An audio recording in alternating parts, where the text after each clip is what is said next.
আসসালামু আলাইকুম সবাইকে। আজকে আমরা পড়বো হচ্ছে বাংলাদেশের নদ নদী সেচ প্রকল্প এবং আমাদের কিছু গুরুত্বপূর্ণ বাঁধ আছে বিভিন্ন নদীর উপরে সেই জিনিসটা, এবং খুব ট্রিকি ওয়েতে, কারণ এখান থেকে প্রচুর পরিমাণে সমস্যা আসলে আমরা ফেস করি। কিন্তু একটা জিনিস তোমাকে বুঝতে হবে যে আমার যে প্রবলেমের রেশিও আর ইম্পর্টেন্সের রেশিও সেটা কি সেম আছে কিনা। যে তোমার এমন এমন জায়গায় প্রবলেম হইতেছে যেটা কখনো মেডিকেলে আসেই নাই, তো সেখানকার প্রবলেমটা আমি মনে করি খুব বেশি প্রবলেমেটিক মনে করার কোনো কারণ নাই। তো নদ নদী থেকে বিগত বছরে প্রশ্ন খুব কম আসছে, তবে আসার কি সম্ভাবনা নাই? হ্যাঁ, আছে। তো আমরা নদ নদী থেকে কখনোই চাকরি পরীক্ষার স্টাইলে কিংবা ভার্সিটি স্টাইলে পড়বো না, মেডিকেলের জন্য যতটুকু দরকার ঠিক ততটুকু আমরা পড়বো। কথাটা হচ্ছে এরকম, আমি একটু জাস্ট তোমাকে একটু বুঝায় বলি যে একজন মিষ্টি খাইতে চাইছে। তো মিষ্টি খাইতে চাইছে, কি বলছে? রসমালাই খাবে। রসমালাই বলতেছি, রসগোল্লা খাবে। কিন্তু ডাক্তার তাকে মানা করছে। ডাক্তার তাকে কি করছে? মানা করছে। তো খুব আবদার করতেছে। তো পরে তার এক রিলেটিভ কি করছে? বড় একটা রসগোল্লা কিনে নিয়ে আসছে।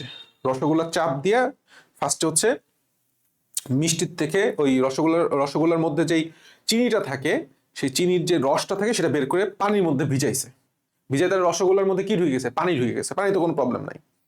এখন বলছে তুই হা কর। হা করে ওই পানিতে ভিজানো রসগোল্লাটা চাপ দিয়ে, মুখের মধ্যে চাপ দিয়ে খাওয়াই দিস। বলছে নে রসগোল্লা খা। রসগোল্লা তো মিষ্টি না। রসগোল্লা মিষ্টি, সেই মিষ্টি রসগোল্লা তো তোর খাওয়া যাবে না, কারণ সেটা তোর জন্য ক্ষতিকর। তো রসগোল্লা খাইতে চাইছিস, নে রসগোল্লা খাওয়াই দিছি তোকে। তো বিষয়টা হচ্ছে এরকম, বেশি পড়াটা অনেক সময় ক্ষতিকর। যতটুকু প্রয়োজন আমরা ঠিক ততটুকু চাইতে একটু বেশি পড়বো। আচ্ছা আসো, ফার্স্ট অফ অল কথা হইতেছে যে এই যে নদ নদী, বাংলাদেশের যৌথ নদী কমিশন, এটা নিয়ে অনেক সমস্যা আছে, বাট আমরা এটাই মুখস্থ করব। যৌথ নদী কমিশনের মতে বাংলাদেশের মোট অভিন্ন বা আন্তঃসীমান্ত নদী 57টা। দাগানো পিডিএফ তোমরা সব ক্ষেত্রে পাওয়া যাচ্ছ, জাস্ট পোস্টের নিচেই পাবা। সেই দাগানো পিডিএফটা তুমি এটা পড়লেও কমপ্লিট হয়ে যাবে, কারণ এর সাথে প্র্যাকটিসের কোশ্চেন আমি অ্যাড করে দিছি।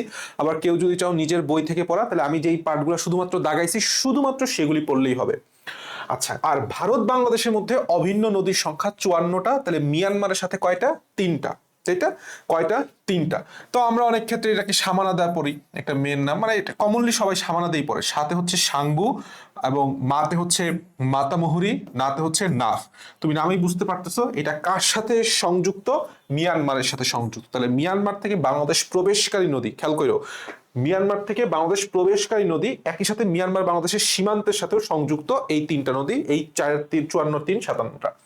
বাংলাদেশ থেকে বাংলাদেশ থেকে ভারতে প্রবেশকারী নদী একটাই আছে। এই জিনিসটা খুব গুরুত্বপূর্ণ, সেটা হচ্ছে কুলিক। বাংলাদেশ থেকে ভারতে প্রবেশ করছে, সেটা হচ্ছে একটাই কুলিক। আবার আরেকটা খুবই গুরুত্বপূর্ণ প্রশ্ন, সেটা হচ্ছে বাংলাদেশ থেকে ভারতে গেছে, এই প্রশ্নটার দিক খেয়াল করো। আমরা পড়ছি কি, এই এই প্রশ্নটা পড়ছি, বাংলাদেশ থেকে ভারতে গেছে, সেটা কি? কুলিক নদী। এটা আমাদের মুখস্থ, সমস্যা নাই, মুখস্থ হয়ে যাবে। যে বাংলাদেশ থেকে ভারতে কে গেছে? কুলি গেছে। বাংলাদেশ থেকে ভারতে কে গেছে? আমার সাথে একবার পরে মুখস্থ হয়ে যাবে, কুলি গেছে। এখন বাংলাদেশ থেকে ভারতে গিয়ে পুনরায় আবার বাংলাদেশে প্রবেশ করছে কে? আত্রাই, মহানন্দা, পুনর্ভবা, টাঙ্গন। কিভাবে মুখস্থ করবো? খুব সহজ, আমি যেভাবে মুখস্থ করতাম ঠিক সেভাবে মুখস্থ করবা। সেটা হচ্ছে যে এই যে ফার্স্টে ছিল বাংলাদেশ, তাহলে বাংলাদেশ থেকে আর এটা ধরো ভারত, সে ভারতে বাংলাদেশ থেকে, সরি এটা ধরো ভারত, তাহলে ভারতের থেকে সে ভারতে গেছে, আবার বাংলাদেশে ফেরত করছে। তাহলে এখানে একটা কি আসছে? পুনর্বার বা পুনশ্চত, সে আবার একটা আবির্ভাব ঘটছে। তাহলে এই যে পুনর্বার সে আবির্ভাব ঘটছে কোথায়? বাংলাদেশে। ঠিক আছে? এবং এই এই যে আবির্ভাব, এটাকে মনে রাখবা মহা আবির্ভাব। তাহলে আমি এই জিনিসটা ভেবে পড়তাম, সেটা হচ্ছে মহা আবির্ভাব। এটা কি? মহা আবির্ভাব। কারণ স্বাভাবিকভাবে বাংলাদেশ থেকে ভারতে যায়, আবার ভারত থেকে বাংলাদেশে আসা, এটা একটা বিশাল বড় আবির্ভাব। জাস্ট ফিল করো। তাহলে মহা আবির্ভাব, তাহলে আবির্ভাবে হচ্ছে পুনর্ভবা, এই যে ভবা, আর মহাতে হচ্ছে মহানন্দা। এখন তুমি একটা জিনিস চিন্তা করো, সেটা হচ্ছে স্বাভাবিকভাবেই সে বাংলাদেশ থেকে ভারতে চলে যাওয়ার কথা, কিন্তু সে কি করছে? আবার তার দেশের টানে, খেয়াল করো, দেশের টানে ব্যাক করছে। দেশের টানে সে বাংলাদেশ থেকে ভারতে গেছিল, দেশের টানে সে ব্যাক করছে। এই যে টাঙ্গন, টাঙ্গন, এবং কিভাবে ব্যাক করছে মনে রাখবা, সাতটায় ব্যাক করছে, জাস্ট সে টু সে। কিভাবে? সাতটায় সে ব্যাক করছে, সাতটায়। এই যে ত্রায় মানে হচ্ছে আত্রায়, তাহলে চারটা নাম খুবই গুরুত্বপূর্ণ, আমরা ইনশাল্লাহ মুখস্থ করে ফেলছি। এখন আসো এর পরের পার্টে, সেটা হচ্ছে মিয়ানমার এবং বাংলাদেশ। এই প্রশ্নটা খুব গুরুত্বপূর্ণ একটা পয়েন্ট। এই পয়েন্টটা, মিয়ানমার এবং বাংলাদেশ দুইটাকে বিভক্তকারী নদীর নাম কি? নাফ নদী। খুবই খুবই খুবই গুরুত্বপূর্ণ। কত কিলোমিটার? 56 কিলোমিটার। উৎপত্তি স্থল মিয়ানমারের আরাকান পর্বত, আমরা সবাই জানি। নদীটি কক্সবাজার জেলা দিয়ে প্রবেশ করছে, এই জন্য যখন তুমি কক্সবাজার থেকে সেন্ট মার্টিন যাও, ওইটা বললাম নাফ নদীর মধ্য দিয়েই যায়। সো এটা খুব কমন সেন্স, যেটা কক্সবাজারের মধ্য দিয়ে প্রবেশ করবে, এটাও তোমার মুখস্থ থাকবে। জাস্ট তোমাকে মুখস্থ রাখতে হবে মিয়ানমার আর বাংলাদেশকে বিভক্তকারী নদীর নামই হচ্ছে নাফ। ওকে, মিয়ানমার এমন একটা দেশ যেটা বাংলাদেশের সাথে কখনোই ভালো সম্পর্ক রাখে নাই। বাংলাদেশ হতে ভারতে গিয়ে এটা আমরা করে ফেলছি। বাংলাদেশ, ভারত, চীন, তার মানে একটা বিশাল লম্বা, সবচেয়ে, এই জন্যই বলা হয় সবচেয়ে দীর্ঘ পথ অতিক্রমকারী নদী কোনটি? ব্রহ্মপুত্র। ব্রহ্মপুত্র। তাহলে বাংলাদেশ, ভারত, চীন এবং চীনের তিব্বতের মধ্য দিয়ে প্রবাহিত নদী কোনটা? ব্রহ্মপুত্র। কিংবা তোমাকে যদি কখনো প্রশ্ন করা হয় সবচেয়ে দীর্ঘ পথ অতিক্রমকারী নদীর সংখ্যা কোনটা, নদী কোনটা, উত্তর হবে হচ্ছে ব্রহ্মপুত্র। ঠিক আছে, মনে রাখবো ব্রহ্মের পুত্র সবচেয়ে দীর্ঘ পথ পাড়ি দিয়ে বাংলাদেশে আসছে। কি বলছি?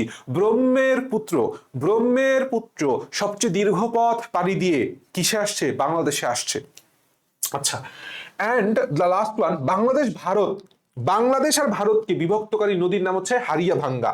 মনে রাখবা, সে হচ্ছে বাংলাদেশ এবং ভারতের মধ্যে কি সৃষ্টি করছে? সে ভাঙন সৃষ্টি করছে। বাংলাদেশ এবং ভারতের মধ্যে সে কি সৃষ্টি করছে? ভাঙন সৃষ্টি করছে। এই, আর কিচ্ছু না। এখন আসো, আমাদের কিছু বিশেষ নদী আছে, বিশেষ নদী আছে। সেটা হচ্ছে বাংলাদেশের, যদি তোমাকে বলা হয় একটা খুবই গুরুত্বপূর্ণ, এখানে কি পয়েন্টটা খুবই খুবই খুবই গুরুত্বপূর্ণ, যদি তোমাকে বলা হয় দীর্ঘতম নদী, উত্তর হচ্ছে পদ্মা। দীর্ঘতম যদি বলা হয় নদী, সেটা হচ্ছে পদ্মা। প্রশ্নটা খেয়াল করো, দীর্ঘতম পদ্মা। গঙ্গা নদীর উৎপত্তি স্থল, গঙ্গা, যেটা বাংলাদেশে পদ্মা, সেটাই তুমি ভারতে গঙ্গা নামে পরিচিত, সবাই জানো। কোথায়? তাহলে পদ্মার সাথে তুমি মনে রাখতে পারো, খুবই গুরুত্বপূর্ণ এই পয়েন্টটা। পদ্মা মানে গঙ্গা, গঙ্গার সাথে দেখো গঙ্গোত্রী হিমবাহ, খুবই কমন, নামের সাথেই নামের মিল। হিমালয় পর্বতের গঙ্গোত্রী হিমবাহ থেকে, এটুক করলেই হয়ে গেছে। উপনদী, শাখা নদী, এটা আমি একটু পরে পড়াচ্ছি। এখন আসো মেঘনা নদী। যদি বলা হয় বাংলাদেশের প্রশস্ততম বা বাংলাদেশের গভীরতম বা নাব্যতম, মেঘনার না দিয়ে তুমি নাব্যতমটা মুখস্থ রাখতে পারো, নাব্যতমটা মুখস্থ রাখতে পারো। এখন তুমি একটা জিনিস চিন্তা করো, সেটা হচ্ছে নাব্যতম মানে কি? যে নদী কখনোই সাধারণত শুকায় না, কখনোই সাধারণত শুকায় না। এইটুক কমন সেন্স তোমার মাথার মধ্যে আছে নিশ্চয়ই।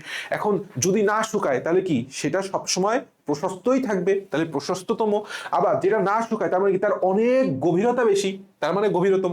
তুমি যদি মেঘনার না দিয়ে তুমি নাব্যতম এটা মনে রাখো, বাকি দুইটা বললাম তুমি রিলেট করেই মুখস্থ করতে পারবা। তাহলে নাব্যতম বলুক, প্রশস্ততম বলুক বা গভীরতম বলুক, সেটা আমরা সবসময় কি দাগাবো? মেঘনা দাগাবো, মেঘনা, বাস। নিচের দিকে একটা গুরুত্বপূর্ণ প্রশ্ন আছে, বাংলাদেশের ভেতর দুই ভাগে বিভক্ত হয়ে কিছু দূর প্রবাহিত হয়ে আবার মিলিত হয় কে? উত্তর হচ্ছে মেঘনা। উত্তর হচ্ছে মেঘনা। ফার্স্টে ভাগ হয়ে যায়, ভাগ হয়ে আবার মিলিত হয়ে একটা নদী পরিণত হয়, সেটা হচ্ছে মেঘনা। এটা মনে রাখতে হবে। আচ্ছা, যমুনা খুবই গুরুত্বপূর্ণ। সেটা হচ্ছে যমুনা আসলে কি জিনিস বলতো? পুরাতন যে ব্রহ্মপুত্রটা ছিল, সেই ব্রহ্মপুত্র নদেরই বর্তমান যেই নামটা, সেটাই বললাম হয়ে গেছে যমুনা। কারণ 1787 সালে ভূমিকম্পের কারণে ব্রহ্মপুত্র নদের গতিপথ পরিবর্তিত হয়ে যমুনা নামকরণ করে। এই জিনিসটাই খুবই খুবই খুবই গুরুত্বপূর্ণ, যে পুরাতন ব্রহ্মপুত্রে বা ভূমিকম্পের কারণে সৃষ্ট নদীর নাম কোনটি বা নদী কোনটি? উত্তর হচ্ছে যমুনা। বা তোমাকে যদি বলা হয় পুরাতন ব্রহ্মপুত্র কোনটা? উত্তর হচ্ছে যমুনা। এখন যমুনা সবসময় মনে রাখবা, সেটা হচ্ছে চর বেষ্টিত নদী। এই এই এই লাইনটা খুব গুরুত্বপূর্ণ। এটা মেবি বিসিএস বা কোনো একটা জব পরীক্ষায় দেখলাম, অধিক চর বিশিষ্ট নদী কোনটি? যমুনা। যমুনার চর, তো আমি জিনিসটা এইভাবেই মনে রাখতাম, সেটা হচ্ছে যমুনার, যমুনার চর। বা অনেকে এই জিনিসটা এইভাবে পড়ে আরো সোজা, সেটা হচ্ছে চরে, চরে যমুনা, চরে যমুনা মানে যাবো না, চরে যমুনা মানে চর কোনটা বেষ্টিত? যমুনা। যমুনা নদীর চর বেষ্টিত। ব্রহ্মপুত্র নদ, সেটা হচ্ছে খুবই গুরুত্বপূর্ণ। খুবই গুরুত্বপূর্ণ। উৎপত্তি স্থল আমি একবারে পড়াবো। বাংলাদেশের নদীগুলোর মধ্যে সবচেয়ে দীর্ঘতম, বা যদি তোমাকে দীর্ঘপথ বা সবচেয়ে প্রাচীনতম যদি বলা হয়, সবচেয়ে প্রাচীনতম যদি নদ বলা হয় বা নদী বলা হয়, সেটা হচ্ছে ব্রহ্মপুত্র নদ। এটা খুবই খুবই খুবই খুবই খুবই গুরুত্বপূর্ণ।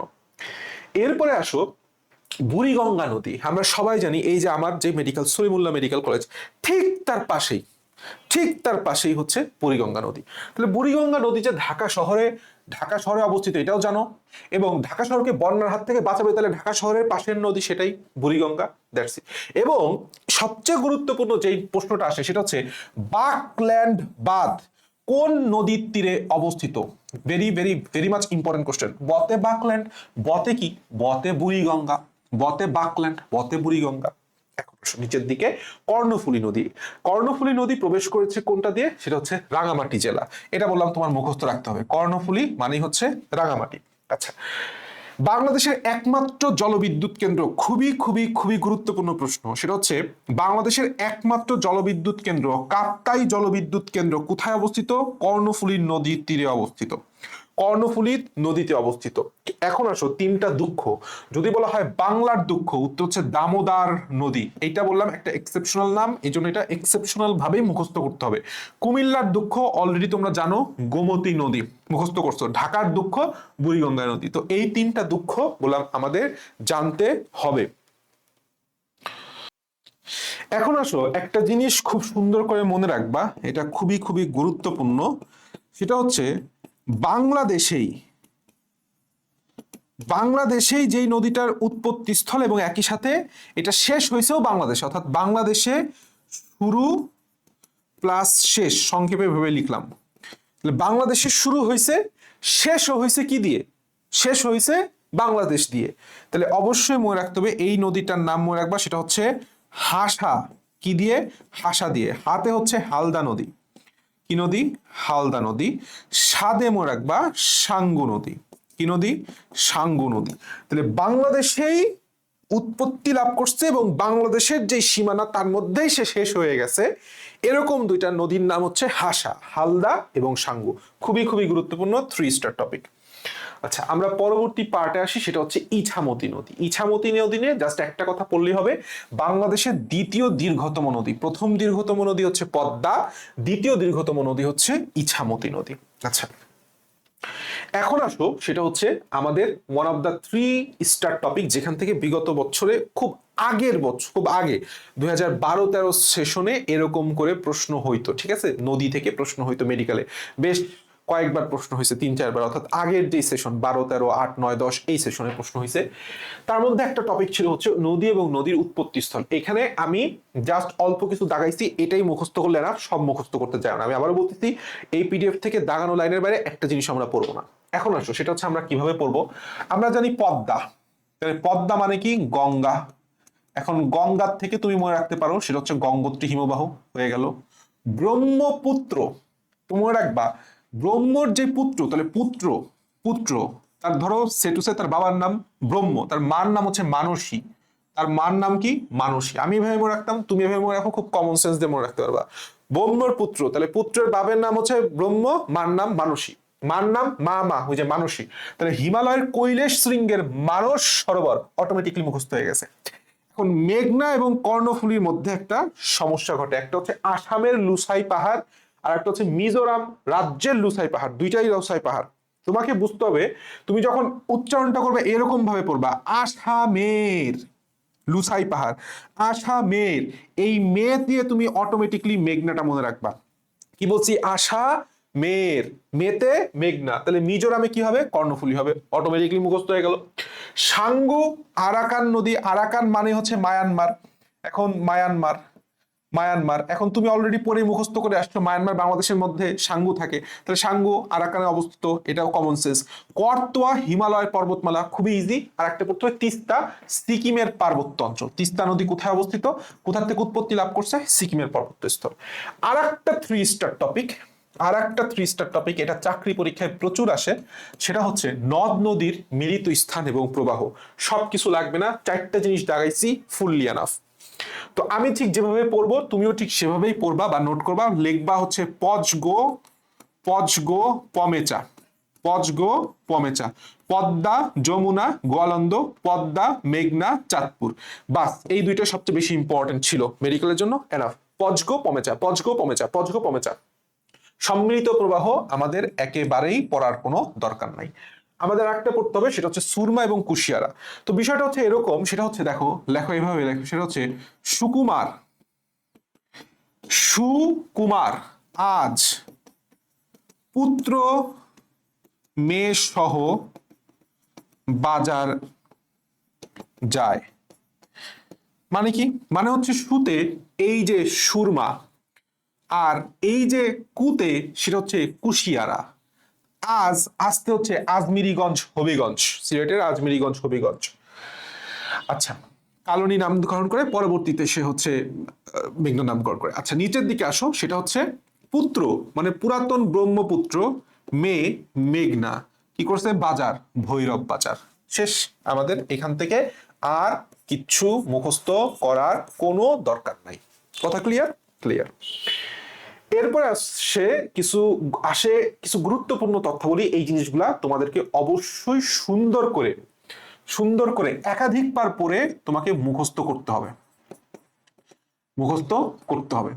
প্রাকৃতিক মৎস্য প্রজনন কেন্দ্র, খুবই গুরুত্বপূর্ণ লাইন, এটা খুবই গুরুত্বপূর্ণ লাইন, এটা অনেকবার আসছেও। আমরা সবাই জানি হালদা, ঠিক আছে, হালদা নদীতে আমাদের যে রুই মাছ, সেই রুই মাছের ডিমগুলো সংগ্রহ করা হয়, সবচেয়ে প্রিমিয়াম লেভেলের ডিম। আচ্ছা, বাংলাদেশের জলসীমান্ত উৎপত্তি এবং সমাপ্ত নদী, এটা আমি একটু আগেই পড়াইছি, মাথা নষ্ট ইম্পর্টেন্ট। হালদার সাথে সাঙ্গুটাও মনে রাখো, কারণ অনেক ক্ষেত্রে সাঙ্গুটা সঠিক না হলেও এটা মনে রাখো, দুইটা থাকলে হালদা দাগাবা। এই জন্য আমি হা আগে লিখছি। আচ্ছা, এখন দেখো নদ নদীর বিজ্ঞান সম্পর্কিত আলোচনা। এই যে লজি যুক্ত ওয়ার্ড কয়েকবার ডেন্টালে আসছে, এই জন্য জায়গাগুলো গুরুত্বপূর্ণ। পটোমোলজি, নদ নদী সম্পর্কিত বিজ্ঞান কে কি বলা হয়? পটোমোলজি। আচ্ছা, বাংলাদেশ ভারতের মধ্যে যৌথ নদী কমিশন বা জয়েন্ট রিভার কমিশন খুবই গুরুত্বপূর্ণ। কত সালে গঠিত হয়? 1972 সালে। খুবই গুরুত্বপূর্ণ। বাংলাদেশের ক্ষুদ্রতম নদী, এটা আর একটা গুরুত্বপূর্ণ পয়েন্ট। উত্তর হচ্ছে গাঙ্গিনা। উত্তর কি? গাঙ্গিনা, দৈর্ঘ্য লাগবে না। বাংলাদেশের নদী গবেষণা ইনস্টিটিউট ঠিক আমার বাসার সাথেই, সেটা হচ্ছে ফরিদপুর। আচ্ছা, টিপাইমুখী বাঁধ খুবই গুরুত্বপূর্ণ একটা পার্ট। টিপাইমুখী বাঁধ আমরা একটু পর পড়ব, ভারতের মণিপুর রাজ্যে অন্তর্ভুক্ত। জোয়ার ভাটা হয় না, গোমতী নদী, কুমিল্লার গোমতী নদী। বাংলাদেশের সুয়েজ খাল বলা হয়। আর একটা খুবই গুরুত্বপূর্ণ পয়েন্ট, গাবখান নদীকে, খুবই খুবই খুবই গুরুত্বপূর্ণ। গাবখান নদী ঝালকাঠি। বাংলাদেশের সুয়েজ খাল বলা হয় কাকে? গাবখান নদীকে। গাবখান, খাল খান, খাল খান, তাই না? ব্রহ্মপুত্র নদের প্রধান শাখার নাম যমুনা। আচ্ছা, বাংলার সুয়েজ খাল গাবখান নদীকে পশ্চিমা বাহিনীর নদী বলা হয়। এটা বিসিএস আসা কোশ্চেন, ঠিক আছে? বিসিএস আসা কোশ্চেন, সেটা হচ্ছে বিল ডাকাতিয়াকে। তুমি বুঝতে পারতেছো, পশ্চিমা ডাকাত হয়, তাহলে ডাকাতিয়ার সাথে পশ্চিমার একটা খুব সুন্দর যোগসূত্র আছে। মাওলানা ভাসানী ফারাক্কা অভিমুখে লং মার্চ করছিলেন, এইটা 3 স্টার, এটা আমাদের একদম টানা মুখস্থ রাখতে হবে। 16 মে 1976, 16 মে 1976। আর পানি বন্টন চুক্তির বেলায় আসতেছি, বাংলাদেশের দুঃখ বলা হয় ফারাক্কাবাদকে, ঠিক আছে? আরেকটু পর আমি একটা জিনিস আসতেছি, দেখো এইখান থেকে বিগত যে এই আগের যেই প্রশ্নগুলো হইতো 2008, 9, 10, 11, 12 সালে, সেখান থেকে প্রশ্ন হইতো নিচের কোনটি সঠিক নয়। জেলা নদী, জেলা নদী। বর্তমানে এই প্রশ্ন আসে না। সো এইখান থেকে আসলে কোনো ধরনের ট্রিক্স তোমরা ইউজ করতে যাও না। কয়েকবার পড়ার মধ্যে তোমার মাথায় যতটুকু ঢুকে ঠিক ততটুকুই তুমি চেষ্টা করো বারবার পড়ার মাধ্যমে ঢুকানো, ঠিক আছে? এখানে কোনো ট্রিক্স অ্যাপ্লাই করতে যায় না। সো এই যে নদীর তীরবর্তী গুরুত্বপূর্ণ স্থাপনা এবং জেলা, এটা আমরা কতটুকু পড়বো? ঠিক যতটুকু বারবার পড়ার মাধ্যমে, বারবার পড়ার মাধ্যমে যতটুকু আমরা মুখস্থ করতে পারি, ঠিক আছে? এটা নিয়ে প্রেশার নিও না যে এটা আমার মুখস্থ করতে হবে। বারবার তুমি পড়ো, নর্মালি পড়ো, 10, 12, 20 বার দরকার হলে পড়ো, পড়তে পড়তে মুখস্থ হয়ে যাবে। আচ্ছা, এখন আসো, সেটা হচ্ছে গঙ্গা পানি বন্টন চুক্তি। গঙ্গা পানি বন্টন চুক্তিটা is one of the most important চুক্তি বাংলাদেশের জন্য। এই জন্য এই পার্টটা বললাম আমাদের ইম্পর্টেন্ট। প্রথম কথাটা হইতেছে, এই চুক্তি স্বাক্ষর করা হয় আর কার্যকর করা হয়। স্বাক্ষর করা হয় 1996 সালে, কিন্তু কার্যকর করা হবে ঠিক 1 বছর পরে, অর্থাৎ আমার ঠিক কত? 97 সালে। আচ্ছা, পানি বন্টন চুক্তি স্বাক্ষরিত হয় কোথায়? বুঝতেই পারতেছো, যেহেতু ভারতের সাথে তুমি কোনো কিছু চুক্তি করবে, ভারত তোমার কাছে আসবে না, বাংলাদেশের কাছে জীবনে আসবে না। কোথায় যাইতে হবে? দিল্লিতে যাইতে হবে। এই সেই দিল্লি। আচ্ছা, এখন বাংলাদেশে হাসিনা আর ভারতের মধ্যে হয় সেটা জানি। এই মেয়াদকালটা কত? 30 বছর। সবচেয়ে গুরুত্বপূর্ণ সেটা হচ্ছে মেয়াদকাল শেষ হবে বললাম 26 সালে। সো এই জিনিসটা খুবই খুবই খুবই গুরুত্বপূর্ণ। পানি বন্টন চুক্তি স্বাক্ষরিত হয় কবে? 96-এ, কার্যকর হয় 97-তে, মেয়াদকাল 30 বছর। কত সালে শেষ হবে? 26 সালে শেষ হবে, এই বছরই শেষ হয়ে যাবে। আচ্ছা, এরপর একটা টপিক আছে, সেটা হচ্ছে সেচ প্রকল্প। এখান থেকে হাতে গোনা জাস্ট তুমি যদি 6টা লাইন পড়ো তোমার সেচ প্রকল্প শেষ। সেচ প্রকল্প বাংলাদেশের সবচেয়ে বড়, আশা করি দেখা যাচ্ছে, হ্যাঁ দেখা যাচ্ছে, যদি একটু ঝাপসা হয়ে গেছে স্ক্যানের কারণে, তবে দেখা যাচ্ছে। যদি বলা হয় সবচেয়ে বড় সেচ প্রকল্প, উত্তর হচ্ছে তিস্তা সেচ প্রকল্প, লালমনিরহাট। এটা 3 স্টার কোশ্চেন, এটা বিসিএস এ এসে গেছে, ঠিক আছে, এটা বিসিএস কোশ্চেনে এসে গেছে। আচ্ছা, বাংলাদেশের প্রথম সেচ প্রকল্প বললে মনে রাখবা সেটা হচ্ছে জিকে সেচ। প্রথমটা জিকে দিয়ে মনে রাখবা, জিতে হচ্ছে গঙ্গা, কেতে হচ্ছে কপোতাক্ষ। জিকে সেচ প্রকল্প। বাংলাদেশের প্রথম পানি শোধনাগার স্থাপন করা হয় কোথায়? চাঁদনী ঘাট, ঢাকা। লেস ইম্পর্টেন্ট, বাট যেহেতু প্রথম এর জন্য একটু মুখস্থ রাখা জরুরি। বাংলাদেশের বৃহত্তম পানি শোধনাগার, পদ্মা যশোলদিয়া পানি শোধনাগার কোথায় অবস্থিত? সায়েদাবাদ। সায়েদাবাদ অবস্থিত। বাংলাদেশের পানি পরিকল্পনা সংস্থার খুবই গুরুত্বপূর্ণ একটা হচ্ছে পানি উন্নয়ন বোর্ড একটা জিনিস, আর ওয়ারপো আর একটা জিনিস, এটা হচ্ছে পানি পরিকল্পনা সংস্থা, ওয়ারপো।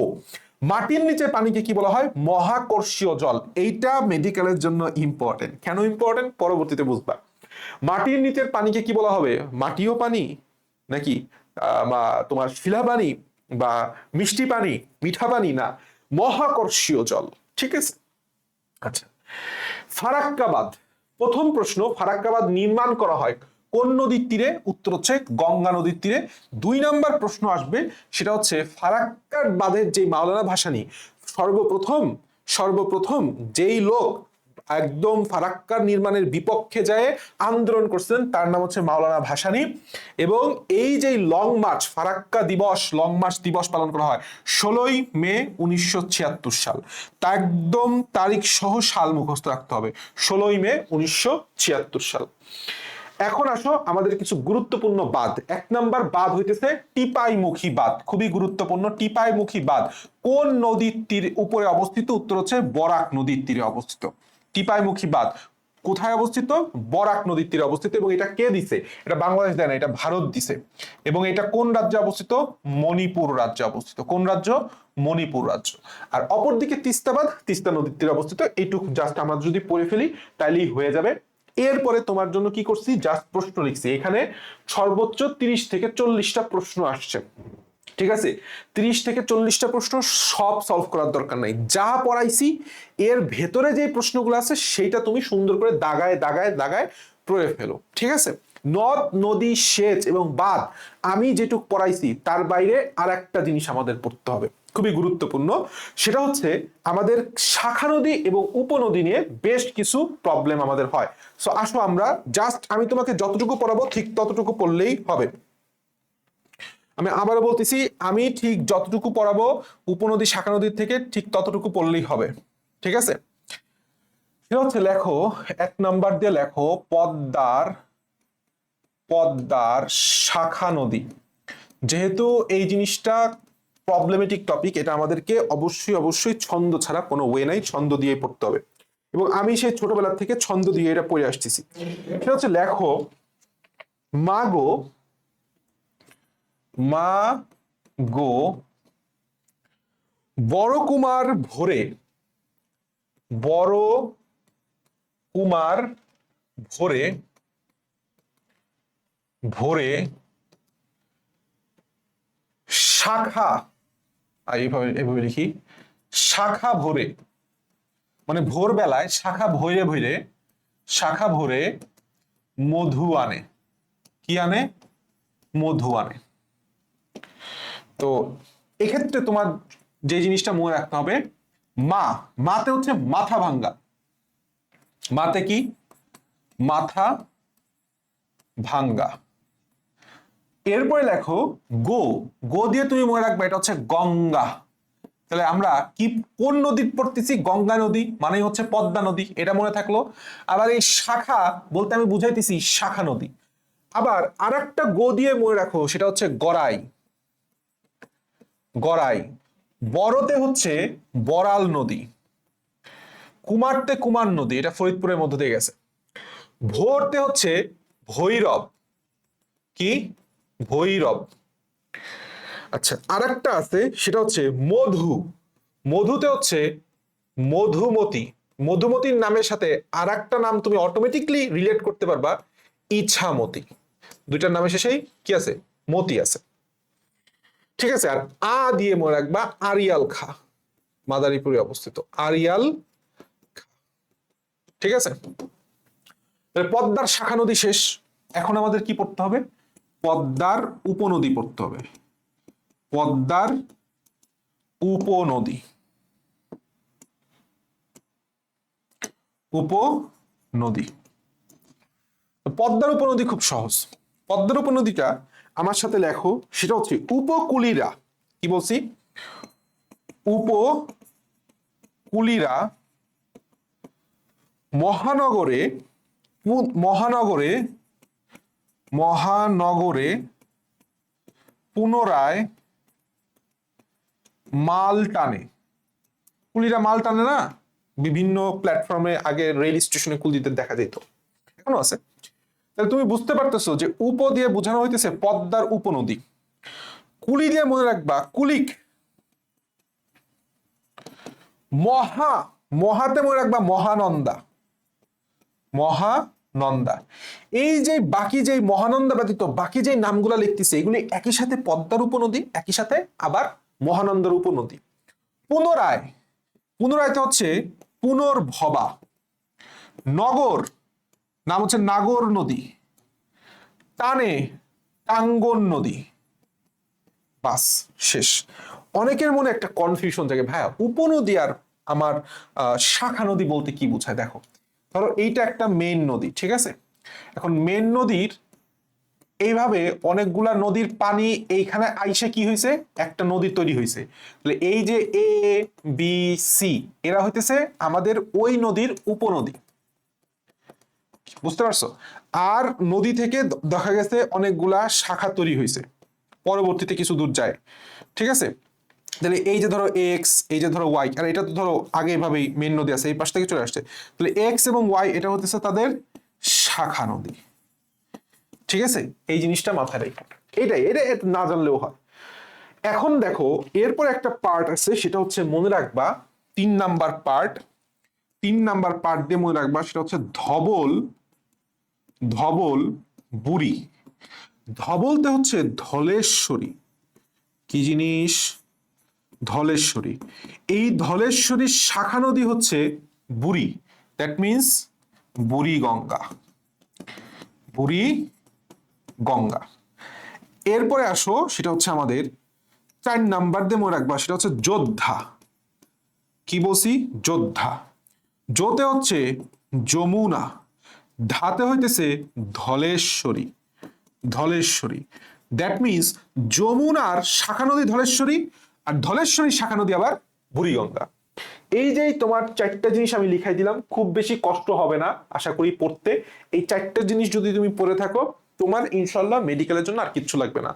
এত এত শত শত নদী, উপনদী, শাখা নদী মুখস্থ করার কোনো দরকার নাই। Best of luck.